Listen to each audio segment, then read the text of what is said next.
Sanibonani, sanibonani, sanibonani, sanibonani, sanibonani esizweni sakithi, sanibonani amazwe ngamazwe. Ukube ngiyazazi ilimi ngokwahlukahlukana kwazo, ngabe ngisho njalo, ngithi kunjalo ke. Kodwa angikho ke lapho, nginibikelela ngokuhlonipha nangokuthobeka ngithi umuntu ungumuntu, umuntu ngaphandle komuntu akasoze waba ngumuntu. Emhlabeni sadingana, emhlabeni sonke sibalulekile futhi akekho ngcono kunomunye. Cha, namhlanje ngithe ngizwe bakwethu noma sizwe sakithi noma kini nonke la kufinyelela khona le video. Ngizokhuluma ngalezi zinto ezilapha phambi kwami. Ngizokhuluma ngalezi zinto njengoba sazi ukuthi kunento ekhathaza umphefumulo wami, kunento ekhathaza umphefumulo wami ehlukumeza impilo yami. Kunabantu abaningi. Kumanje nje ngiyakhuluma agcwele amathwasa emzini yabantu ngapha nangapha. Amathwasa agcwele kogobela. Kugcwele amathwasa, kugcwele kuyanyamfuka. Kunzima kakhulu. Kodwa kunalento ehamba bese yangihlupha mina ukuthi ngihlushwa abantu abezibuhlungu nabanesihluku ngalendlela ukuthi ethi umuntu ekhona isikhathi esingaka sichithe ekuthwaseni kodwa abe nokuphuma angazi lutho. Aphinde futhi umuntu aphume engazi nokuthi uma efika ekhaya uyosebenza kanjani. Angisho ukuthi ngifundisa abathwasisayo noma ogobela ukuthi abenze kanjani. Kodwa kwami ukuthi uma kuwukuthi kuhle wena okwenza ukuthi umuntu umethu yathwasa kuwe phuma engazi lutho kuqhubeka.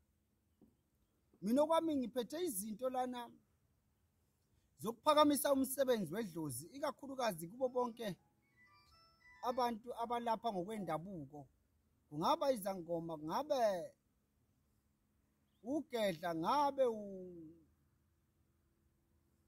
uyini. Ngifisa sengathi ungasondela la ekhaya ngunikeze nayi imithi yami emithathu imithathu mine.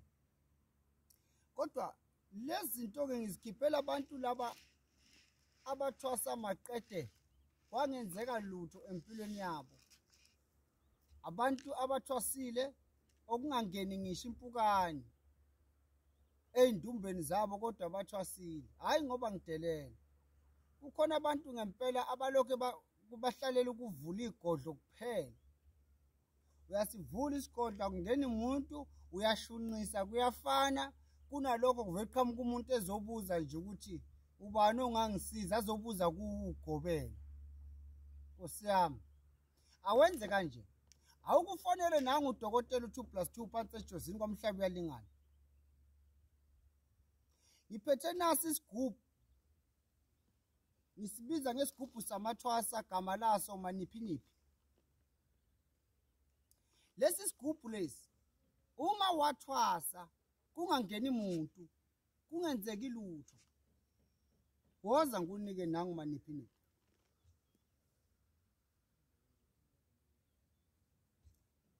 Uma wathwasa akwenzeki lutho. Wahamba wachitha imali yakho nje ngokuhlala le. Buya uthathe nanga Umaniphiphi.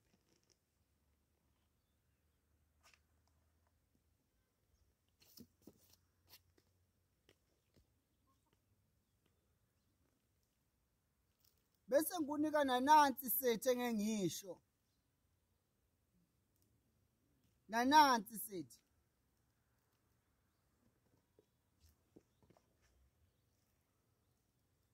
Le video ngibhekise kakhulukazi kubantu abanedlozi. Abantu sebehambe bayohlala kakhulu ebunyangeni kungenzeki lutho. Nayi imithi mithathu. Bese ngigcina ngoManiphiphi. Ngiphinde ngiphakamise lezi impondo. Kunalezi impondo ongayibiza ngendlela ongayibiza ngayo. Kodwa lezi impondo ngikhiphela bogobela. Lezi impondo zakhiwe zehlukene. Zahlotshiswa ngendlela efanayo kodwa indaba enkulu ibisishintsha lokho okufakwa lapha phakathi.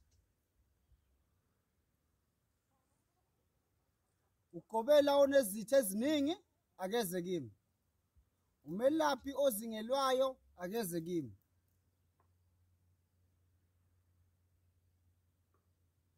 Ongafuni ukugcatshwa ofuna ukuqiniswa akeze kimi. Imakhele loluphondo bese ngimnika lona. Ngimtshele nemithetho yalo ngoba lezi impondo zinemithetho. Sibe sakithi. Ngiphansi nani niyangibona ukuthi ngiphansi. Kodwa okusalayo ngifuna umuntu ohluphekile mina. Kulaba abathwasile. Ngoba abazali bafike bakubambe bakhambise ekuthwaseni sifune lokhu bese ubuye ungenalutho. Woza ngikuvulela umsebenzi wedlozi usebenze. Inhloso yami enkulu ilapho. Ngamabhakede amathathu. Umaniphiphi. Sekuzoya ngawe ke. Ngikuvulela umsebenzi wedlozi. Kulungile. Ngila kaMhlabela ingane nansi le number 076 45 400 45. Ake sibonge kubo bonke abantu abathwasile. Asikhuphuleni umsebenzi wedlozi uye phambili. Izifo ziningi. Hayi man, ngingakavali cishe ngakhohlwa. Webazalwane. Lokho kuyizifo lokho. Niyakushaya njalo. Hayi ukuthi ngilokho ngiphethe igubhu 1. Uyabona lezi izifo lezi. Khona lezi ethe phecelezi. Ngiyabonga. Bye bye.